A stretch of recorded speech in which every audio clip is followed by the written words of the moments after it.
Hello दोस्तों, हमारे YouTube channel भक्ति कथा में आपका फिर से स्वागत है।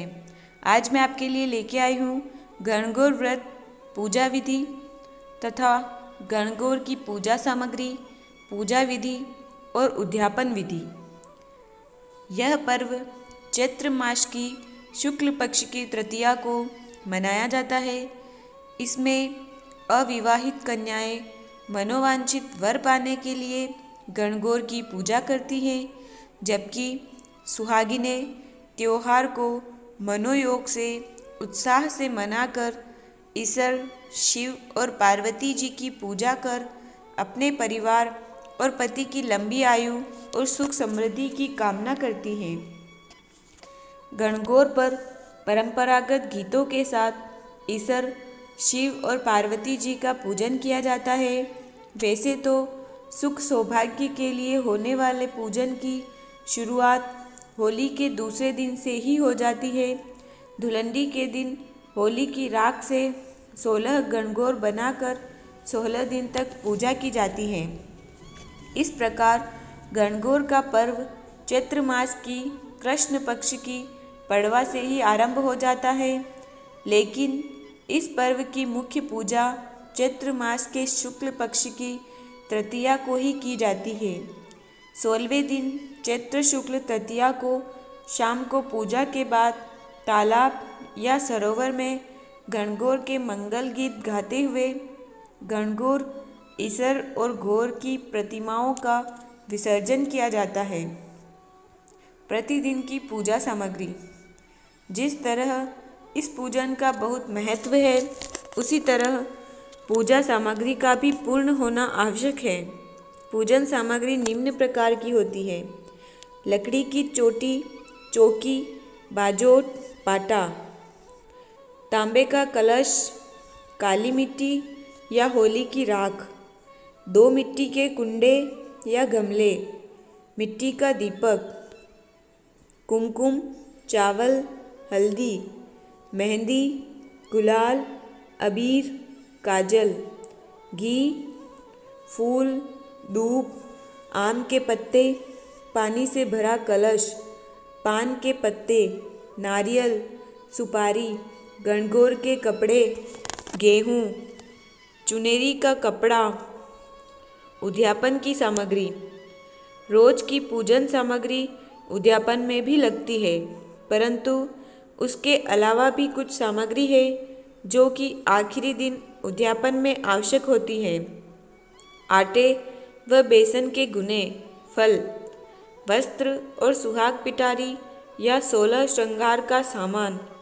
उद्यापन में 16 महिलाओं को भोजन कराकर दक्षिणा दी जाती है और साथ ही 16-16 गुने भी दिए जाते हैं। गणगौर की पूजा विधि। गणगौर 16 दिन तक पूजी जाती है, जिसमें मुख्य रूप से विवाहित कन्या शादी के बाद की पहली होली पर अपने माता पिता के घर या ससुराल में 16 दिन की गणगौर बिठाती है। यह गणगौर अकेले नहीं, जोड़े के साथ पूजी जाती है। अपने साथ अन्य 16 कुंवारी कन्याओं को भी पूजन के लिए पूजा की सुपारी देकर निमंत्रण देती है। 16 दिन गणगौर धूमधाम से मनाती है।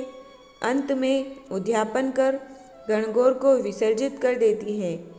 चैत्र माह की एकम से अर्थात जिस दिन होली खेली जाती है, उस दिन से गणगौर की पूजा प्रारंभ होती है।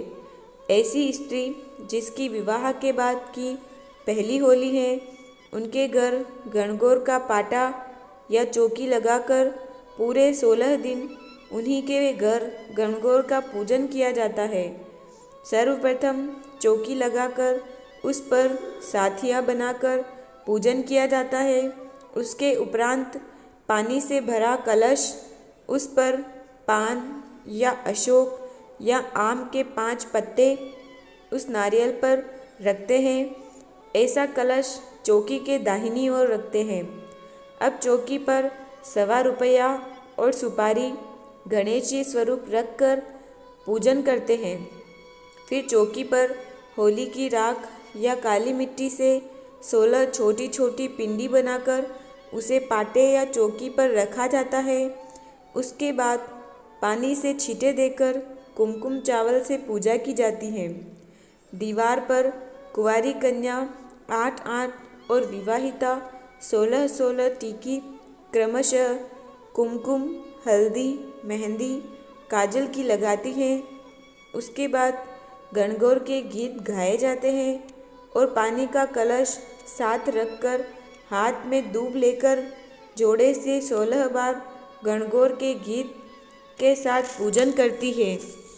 तदुपरांत गणगौर की कहानी गणेश जी की कहानी कहती है। उसके बाद पाटे बीरा के गीत गाकर उसे प्रणाम कर भगवान सूर्य नारायण को जल चढ़ाकर अर्घ्य देती है।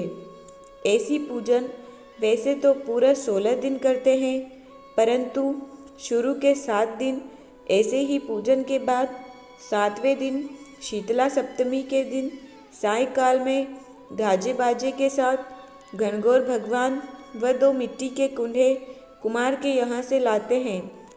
अष्टमी से गणगौर की तीज तक हर सुबह बिजोरा जो कि फूलों का बनता है, उसकी ओर जो 2 कुंडे हैं जिनमें गेहूं डालकर ज्वारे बोए जाते हैं। गणगौर की प्रतिमाओं में ईश्वर जी, भगवान शिव और माता पार्वती की प्रतिमाएं होती हैं। इन सभी का प्रतिदिन पूजन होता है और गणगौर की तीज को उद्यापन होता है और शाम को सभी का विसर्जन किया जाता है। 16 दिन की गणगौर के बाद अंतिम दिन जो विवाहिता की गणगौर पूजी जाती है उसका उद्यापन किया जाता है, जिसकी विधि इस प्रकार है। आखिरी दिन गुने, फल, सीरा, पूड़ी, गेहूँ गणगौर को चढ़ाए जाते हैं। गणगौर वाले दिन कुंवारी लड़कियाँ और सुहागिनें गणगौर का पूजन करती है। गणगौर के दिन महिलाएं पूजन में ईश्वर गणगौर की पूजा करने के बाद उन्हें बेसन व गेहूं के आटे के बने गुने चढ़ाती है। इस दिन गणगौर के बेसन के बने हुए जेवर भी चढ़ाए जाते हैं। उसके बाद गणगौर के गीत गाए जाते हैं, कथा सुनी जाती है, गुने बदले जाते हैं और गणगौर से सुहाग लिया जाता है। शाम में सूरज ढलने से पूर्व गाजे बाजे से गणगौर को विसर्जित करने जाते हैं। गणगौर विसर्जित करने के बाद घर आकर 5 बधावे के गीत गाते हैं। मान्यता है कि गौरी जी की स्थापना जहाँ होती है वह उनका मायका होता है और जहाँ विसर्जन किया जाता है वह ससुराल। गणगौर के पावन पर्व पर आप सबको माता पार्वती व महादेव की कृपा मिले। जय शिव पार्वती।